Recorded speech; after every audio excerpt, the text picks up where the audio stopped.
Hello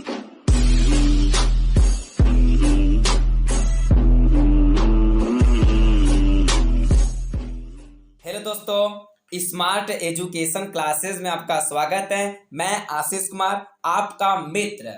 आज मैं इस वीडियो में बताने वाला हूं UP board class 10th 2022 Hindi का पेपर जो आपका 24 मार्च को हुआ था। आज मैं उसी का क्वेश्चन में लेकर आया हुआ हूं, हिंदी का क्लास 10th वाले। मैं वीडियो चालू करने से पहले मैं कुछ कहना चाहता हूं। आप लोगों का हिंदी का पेपर 24 तारीख को हुआ था।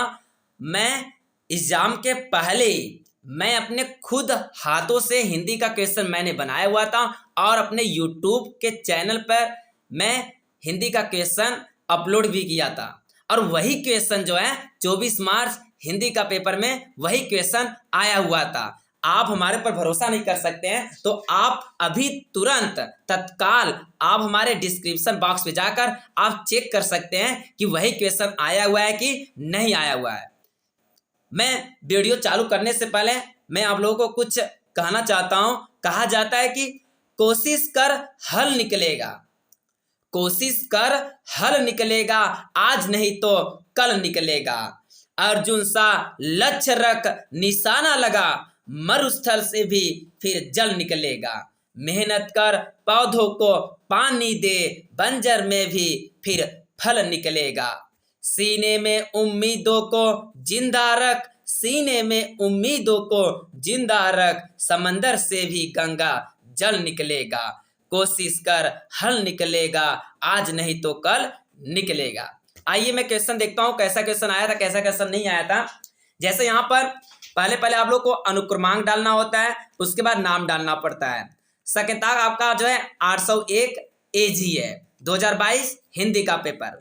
समय आपका 3 घंटे 15 मिनट आप लोगों को दिया जाता है समय।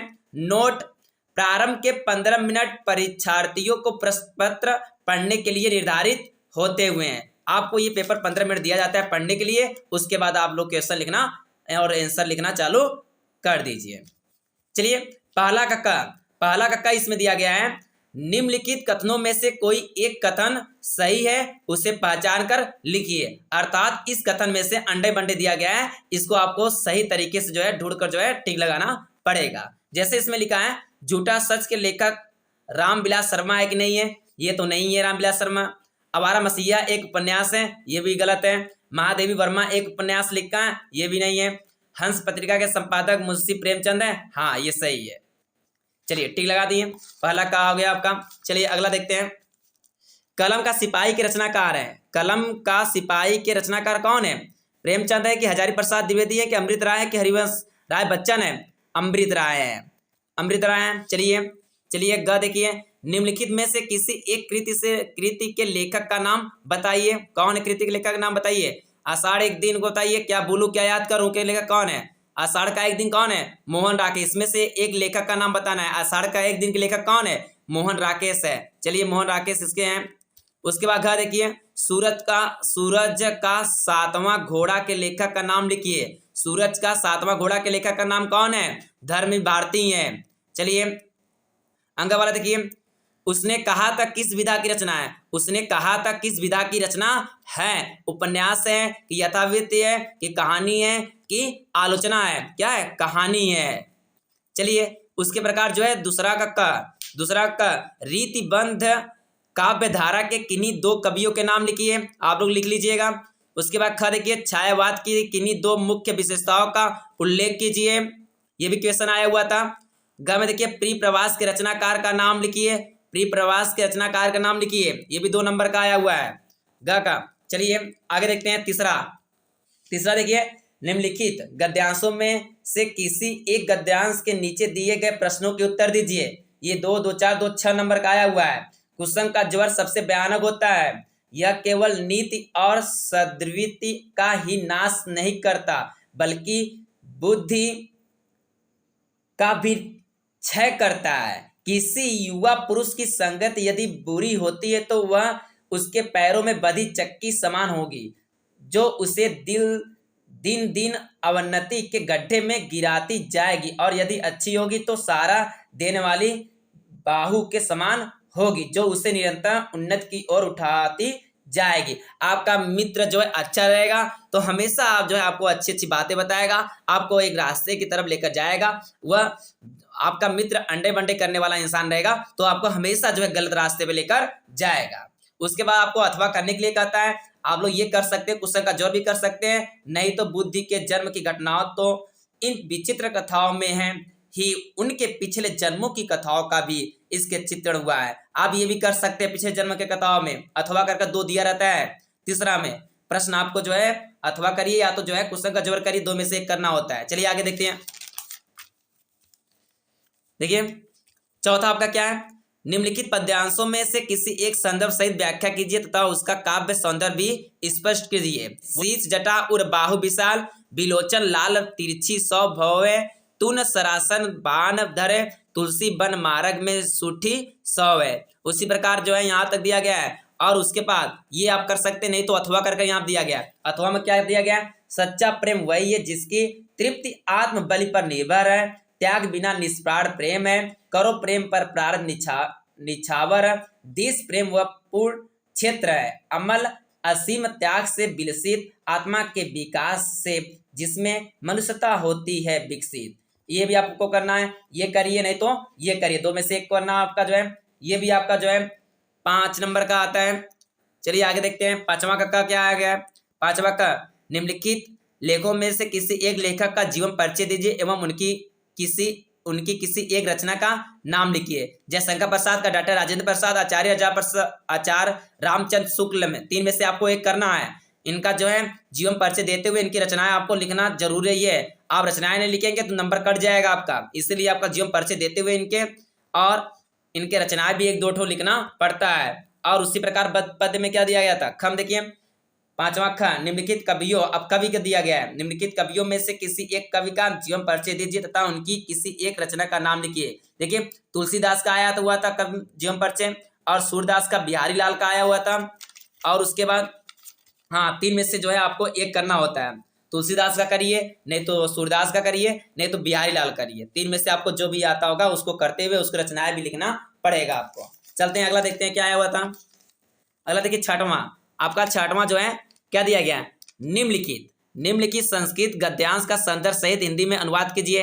अस्माकं संस्कृति सदा गतिशीला वर्तते, मानव जीवनम संस्कर्तुम एषां यथां समयं नवामं विचारधारां स्वीकरोति, नवां शक्तिं च प्राप्नोति, अन्न दुराग्रह नास्ति यत युक्तियुक्तं कल्याणकारी च ततत्र सहर्ष गृहीतं भवति। उसी प्रकार आपको इसको जो है अनुवाद में करना पड़ेगा। आपको संदर्भ सही हिंदी में अनुवाद करिए, संस्कृत में दिया रहेगा उसको हिंदी में आपको जो है अनुवाद करना पड़ेगा। ये भी आपका 3 नंबर का आता है लगता है। उसके बाद अथवा कर भी दिया रहेगा, आप इसको करिए नहीं तो इसको करिए।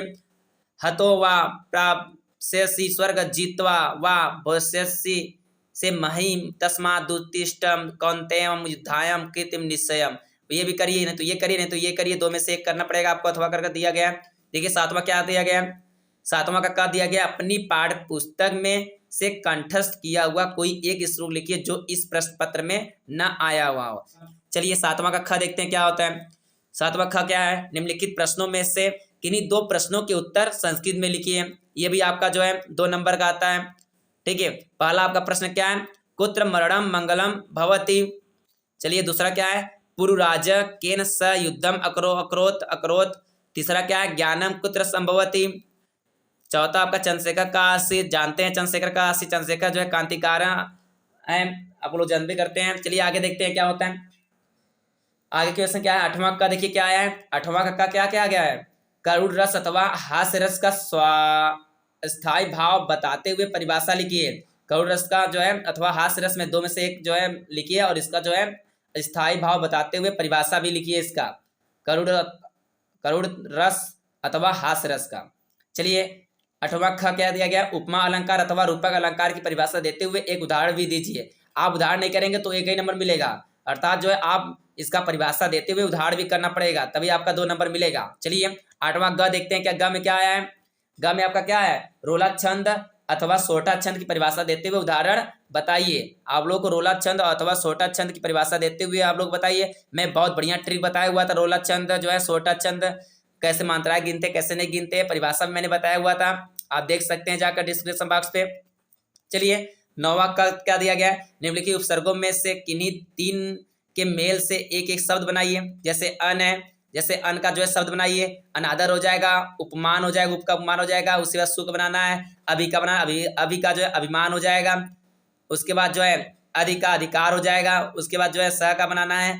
ठीक है, इसको उपसर्ग को जो है शब्द को बनाना है, तीन ठो बनाना है, इसमें से 4 जो बना सकते हैं आप, जो है 6 में से 3 ठो बनाना पड़ेगा। उसके बाद 9वां का ख देखिए क्या दिया गया है, निम्नलिखित में से किन्हीं 2 प्रत्ययों के प्रयोग से एक एक शब्द बनाइए। आई का बनाइए, ता का बनाइए, हट का बनाइए, वट का बनाइए। 2 नंबर का इसमें भी आता है, इसमें 2 आपको बनाना पड़ेगा 4 में से। चलते हैं अगला देखते हैं क्या होता है। 9वां का देखिए, 9वां का क्या दिया गया है, निम्नलिखित में से किन्हीं 2 का समास विग्रह कीजिए तथा समास का नाम भी लिखिए। 2 इसमें विग्रह करिए, या तो स्थान पतन का करिए, या तो चौराहा का करिए, या जीवन मरण करिए, या त्रिभुज का करिए। ठीक है, चौराहा का आप लोग जानते हैं 4 राहों का समूह जो है। ठीक है, ये कौन सा समास है, द्विगु समास है। चलिए 1 नंबर आपका हो गया। जीवन मरण देखिए, जीवन मरण क्या हो जाएगा, हाँ जीवन मरण का हो जाएगा, क्या हो जाएगा जीवन, ये द्वंद्व समास है आपका जो है। ठीक है, उसी प्रकार जो है आपको 2 करने हैं, 2 नंबर आपको मिल जाएंगे। चलिए 9वां का घ देखते हैं, निम्नलिखित में से किन्हीं 2 शब्दों के 2 पर्यायवाची लिखिए। आपको पर्यायवाची भी दिया गया है, 2 नंबर मिलेगा, 2 का पर्यायवाची करना पड़ता है, बस और कुछ नहीं। 1 2 3 4 दिया है, इसमें 2 करना है। बादल दिया गया है, पुत्री का दिया गया है, गणेश दिया गया है, और कमल का दिया गया है, इसमें से 2 आपको करना पड़ेगा।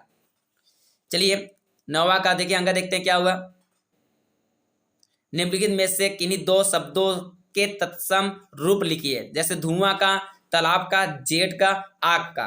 इसमें जो है आपको जो है लिखना पड़ेगा, जैसे आग का जो है अग्नि, उसी प्रकार जो है जेठ का, उसके बाद तालाब का जो है आपको लिखना पड़ता है।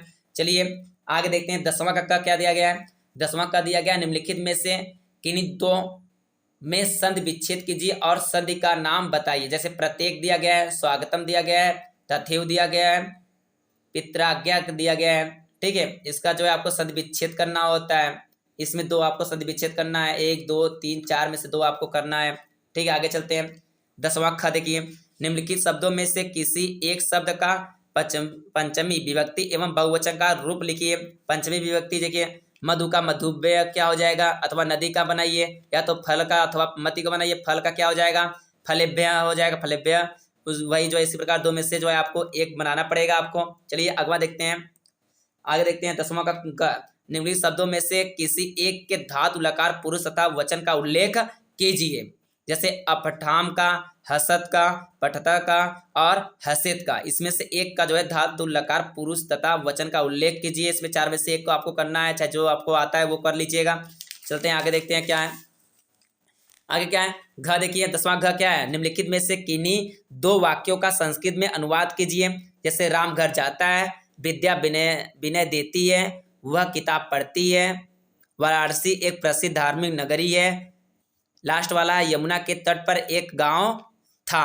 इसमें से जो है आपको 2 करना है, संस्कृत में अनुवाद करना है, इसमें हिंदी दिया गया, संस्कृत में अनुवाद करना है। चलिए 11वां देखते हैं क्या है। 11वां, निम्नलिखित में से किसी एक विषय पर निबंध लिखिए। आतंकवाद की समस्या लिखिए, जनसंख्या नियंत्रण लिखिए, पर्यावरण प्रदूषण लिखिए, या मेरा प्रिय कवि में लिखिए। 4 में से जो है एक आपको लिखना पड़ेगा। ये 6 नंबर का आता है, 6 नंबर का आता है।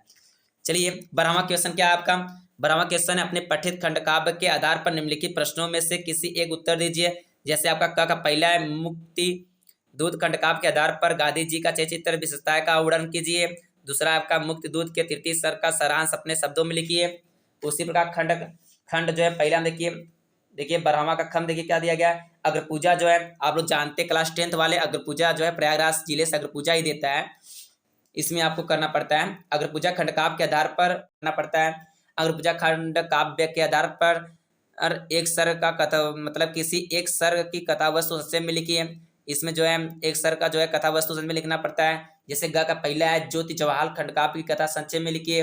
दूसरा, ज्योति जवाहर खंड काव्य के आधार पर जवाहरलाल नेहरू की चरित्र विशेषताएं का संक्षेप में लिखिए। उसके बाद घ का जो है आपका पहला मेवाड़ मुकुट के नायक का चरित्र कीजिए। दूसरा है मेवाड़ मुकुट खंडकाव्य के आधार पर उसके चौथे स्तर का कथा नंग संक्षेप में लिखिए। उसके बाद अंगा का है, जय सुभाष खंडकाव्य के आधार पर उसके नायक का चरित्र कीजिए। दूसरा आपका जय सुभाष खंडकाव्य के प्रथम स्तर का कथा नंग संक्षेप में लिखिए। और उसी प्रकार जो आपका च का पहला है मातृभूमि।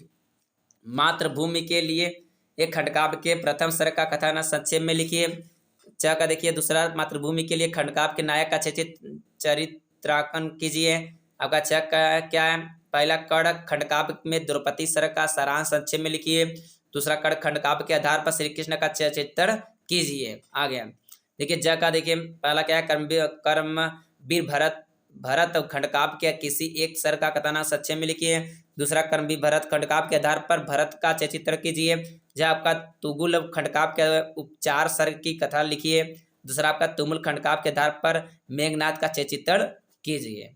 ये आपका यूपी बोर्ड क्लास 10th वालों का 24 मार्च को हिंदी का पेपर का क्वेश्चन ऐसे ही आया हुआ था, जो कि मैं इस वीडियो में बताया हुआ हूँ अभी।